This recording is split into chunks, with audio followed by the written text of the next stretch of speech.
जैसा कि आप जानते हैं कि जब कोई इनकम अर्न होती है, चाहे वो किसी भी हेड में हो, जैसे कि इनकम फ्रॉम सैलरी, बिजनेस और profession, income from house property, income from capital gains और इनकम फ्रॉम अदर सोर्स, ये इनकम पाने वाले व्यक्ति के हाथ में टैक्सेबल हो सकती है। और जब बात होती है कैपिटल गेन्स की, तो इस पर जो इनकम टैक्स चुकाना होता है उसे हम कैपिटल गेन टैक्स के नाम से जानते हैं। नमस्कार, मैं हूं पंकज मटपाल और आज मैं बात करूंगा कैपिटल गेन्स टैक्स की। कैपिटल एसेट, चाहे वो मकान, दुकान, plot of land, gold, silver, shares, bonds या फिर म्यूचुअल फंड्स की यूनिट्स हों, इनमें से किसी भी कैपिटल एसेट पर यदि सेल करते समय कोई गेन्स होते हैं तो उस पर कैपिटल गेन्स टैक्स चुकाना पड़ सकता है। लेकिन ये कौन सा कैपिटल एसेट है, उसके हिसाब से टैक्स की कैलकुलेशन बदल सकती है। लेकिन आज इस वीडियो में मैं बात करूंगा म्यूचुअल फंड्स पर होने वाले कैपिटल गेन्स की, क्योंकि 1 अप्रैल 2023 से म्यूचुअल फंड्स पर लगने वाले कैपिटल गेन टैक्स में कुछ बदलाव किए गए हैं। शायद आपको याद होगा कि 31 मार्च 2023 तक म्यूचुअल फंड्स को कैपिटल गेन टैक्स कैलकुलेट करने के लिए सिर्फ 2 कैटेगरीज में रखा गया था, एक इक्विटी और दूसरी कैटेगरी थी नॉन इक्विटी।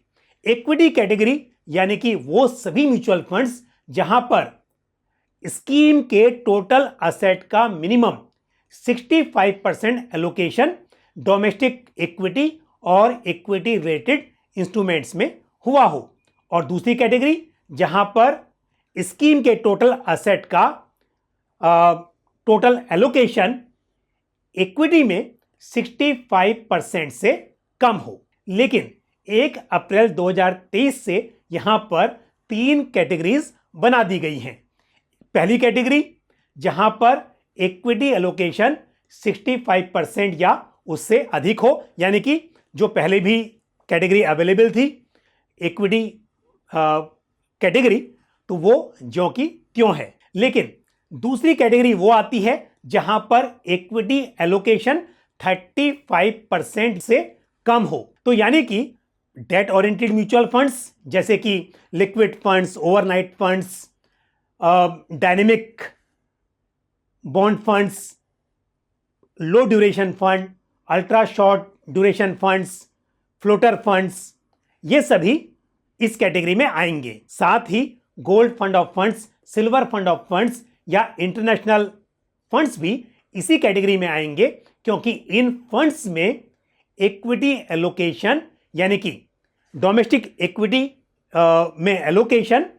35% से कम होगा या नहीं होगा। क्योंकि यदि हम बात कर रहे हैं गोल्ड फंड ऑफ फंड्स की या सिल्वर फंड ऑफ फंड्स की, तो यहां पर इक्विटी एलोकेशन नहीं होता है। तो ये भी एक कैटेगरी हो गई जो कि डेट के साथ ही आपको इंक्लूड करनी है। तीसरी कैटेगरी वो है जहां पर इक्विटी एलोकेशन मिनिमम 35% या उससे अधिक लेकिन 65% से कम हो, और इस कैटेगरी में आएंगे कुछ हाइब्रिड फंड्स। तो पहले तो एक कैटेगरी है बैलेंस्ड हाइब्रिड फंड की, और सेबी के नियमों के अनुसार बैलेंस्ड हाइब्रिड फंड में उस स्कीम के टोटल असेट का 40% to 60% एलोकेशन इक्विटी और इक्विटी रिलेटेड इंस्ट्रूमेंट्स में किया जा सकता है।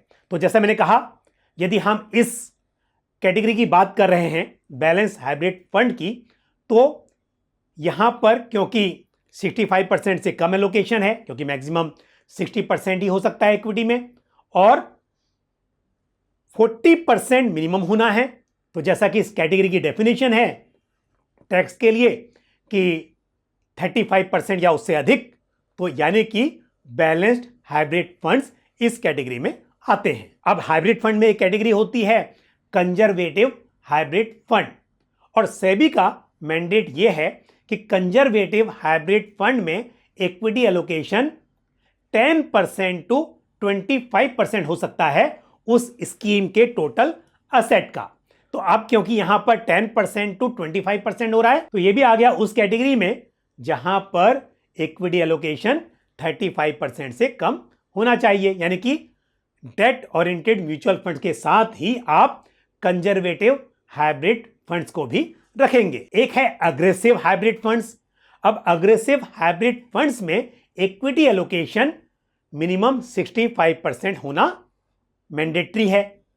तो यानी कि यदि आप अग्रेसिव हाइब्रिड फंड्स को रिडीम करते हैं और उस पर कैपिटल गेन्स होते हैं, तो इसे आपको इक्विटी फंड्स की तरह ट्रीट करना है। तो हमने बात की कंजर्वेटिव हाइब्रिड फंड्स की, साथ ही हमने बात की बैलेंस्ड हाइब्रिड फंड्स की और अग्रेसिव हाइब्रिड फंड्स की।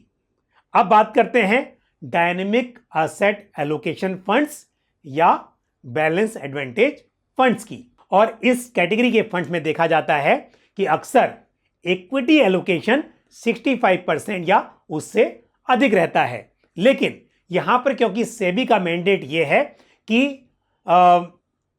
एसेट्स को डायनेमिकली मैनेज करना है, लेकिन सेबी ने यह नहीं कहा है कि इक्विटी में एलोकेशन मिनिमम कितना होना चाहिए। हालांकि यदि हम इंडस्ट्री की बात करें तो अधिकतर स्कीम्स जो इस कैटेगरी में हैं उनमें इक्विटी एलोकेशन मिनिमम 65% रखा गया है, चाहे वो इक्विटी के रूप में हो या आर्बिट्राज के रूप में हो या फिर डेरिवेटिव से हेज करके इसे ग्रॉस 65% किया गया हो। तो किसी भी तरह से आप देख सकते हैं कि यहां पर अक्सर इक्विटी एलोकेशन मिनिमम 65% होता है। लेकिन आपको देखना होगा कि यदि किसी फंड में इक्विटी एलोकेशन 65% से कम है और 35% या उससे अधिक है या फिर 35% से कम है, तो उस तरह से आपको इसे उन कैटेगरीज में रखना होगा। अब बात करते हैं मल्टी एसेट एलोकेशन फंड की। और सेबी के जो मैंडेट्स हैं उसके हिसाब से एक मल्टी एसेट एलोकेशन फंड का जो टोटल एसेट है उसे मिनिमम 3 एसेट क्लासेस में एलोकेट करना मैंडेटरी है। यहां पर अक्सर स्कीम का जो टोटल एसेट होता है उसका एलोकेशन इक्विटी, डेट और गोल्ड के बीच में होता है, लेकिन सिल्वर और इंटरनेशनल फंड्स को भी यहां पर इंक्लूड किया जाता है। यह डिपेंड करता है स्कीम टू स्कीम। तो क्योंकि सेबी के नियम कहते हैं कि मिनिमम 3 एसेट में एलोकेशन होना चाहिए और हर एसेट क्लास में मिनिमम 10% होना चाहिए, तो अब आपको देखना होगा कि यहां पर इक्विटी एलोकेशन कितना हुआ है। तो यह स्कीम टू स्कीम डिफर कर सकता है। यदि किसी मल्टी एसेट एलोकेशन फंड में इक्विटी एलोकेशन मिनिमम 65% है तो इसे आपको इक्विटी वाली कैटेगरी में रखना होगा। यदि इक्विटी एलोकेशन मिनिमम 35% या उससे अधिक लेकिन 65% से कम है तो आपको इसे जो बीच की कैटेगरी है, इसे हम हाइब्रिड कैटेगरी कह लेते हैं टैक्स ट्रीटमेंट के लिए, तो उस कैटेगरी में रखना होगा।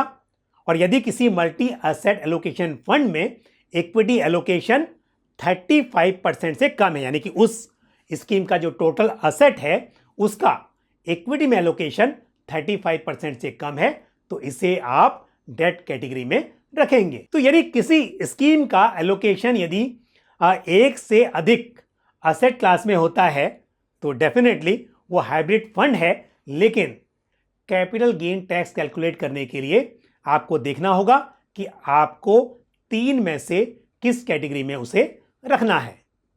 तो मैं एक बार फिर रिपीट करता हूं, जो 3 कैटेगरी की मैंने बात की, तो एक कैटेगरी है वो जहां पर इक्विटी एलोकेशन 35% से कम है।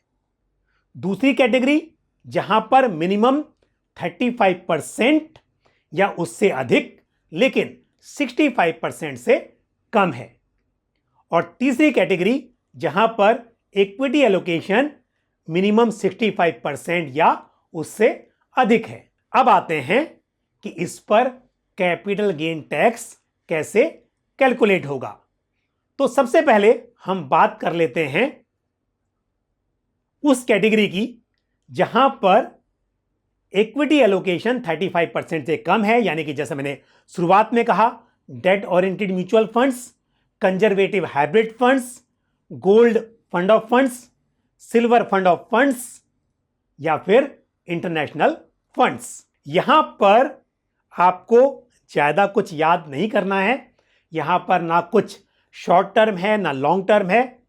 जो भी गेन्स होंगे वो आपकी इनकम में ऐड हो जाएंगे और जिस स्लैब में आप आते हैं, चाहे वो 5% हो या 30% हो, उस हिसाब से इनकम टैक्स पे करना होगा। जैसा कि आप देखते हैं कि फिक्स डिपॉजिट पर जो इंटरेस्ट मिलता है वो डिपॉजिटर की या टैक्स पेयर की इनकम में जुड़ जाता है और वो टैक्स पेयर जिस इनकम टैक्स स्लैब में आता है उसके हिसाब से उस पर टैक्स चुकाना पड़ता है। ठीक उसी तरह से आप इस कैटेगरी में जिसमें इक्विटी एलोकेशन 35% से कम है, जैसा मैंने अभी पूरा एक्सप्लेन किया, तो यहां पर भी टैक्स पेयर की इनकम के हिसाब से टैक्स चुकाना होगा। यहां पर long term capital gain tax या short term capital gain tax इस तरह से कोई अंतर नहीं होगा और ना ही यहां पर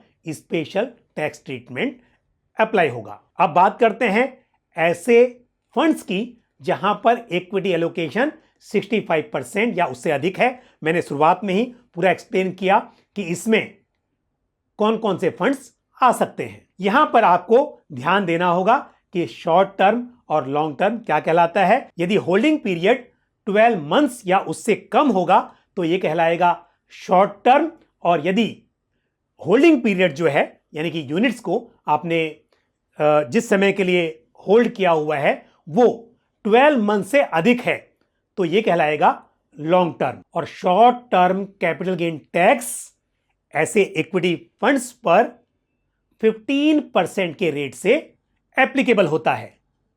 और साथ ही यदि 12 मंथ्स मिनिमम होल्ड करने के बाद यूनिट्स को रिडीम किया जाता है तो जैसा मैंने कहा कि ये लॉन्ग टर्म कैपिटल गेन्स कहलाएगा। इस पर जो भी गेन्स हो रहे हैं और उस पर पहले 1 लाख पर टैक्स नहीं चुकाना होता है और long term capital gains exceeding ₹1 lakh will be taxable. और टैक्स कितना लगता है यहां पर 10%। तो यहां पर आपको ध्यान देना होगा कि शॉर्ट टर्म कैपिटल गेन्स 15% के रेट से और लॉन्ग टर्म कैपिटल गेन्स 10% के रेट से चुकाना पड़ता है।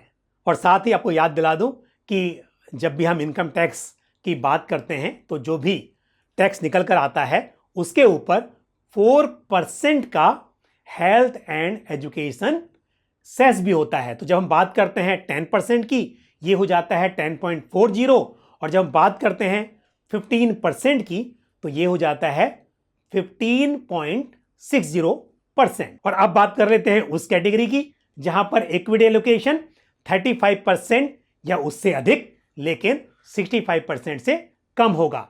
और यहां पर जो गेन्स होंगे वहां पर 3 साल या उससे कम का जो पीरियड है वो कहलाएगा शॉर्ट टर्म और 3 साल से अधिक का होल्डिंग पीरियड कहलाएगा लॉन्ग टर्म। और यहां पर शॉर्ट टर्म कैपिटल गेन जो भी होगा उस पर इंडिविजुअल टैक्स पेयर की इनकम के हिसाब से जो भी टैक्स स्लैब्स एप्लीकेबल होंगे उसके हिसाब से टैक्स चुकाना होगा। लेकिन यहां पर जो लॉन्ग टर्म कैपिटल गेन्स होंगे उस पर इंडेक्सेशन का बेनिफिट मिलेगा और इंडेक्सेशन के बेनिफिट के साथ 20% के रेट से long term capital gain tax applicable होगा। तो 31 मार्च 2023 तक जो नॉन इक्विटी वाली कैटेगरी थी जहां पर इंडेक्सेशन का बेनिफिट मिलता था और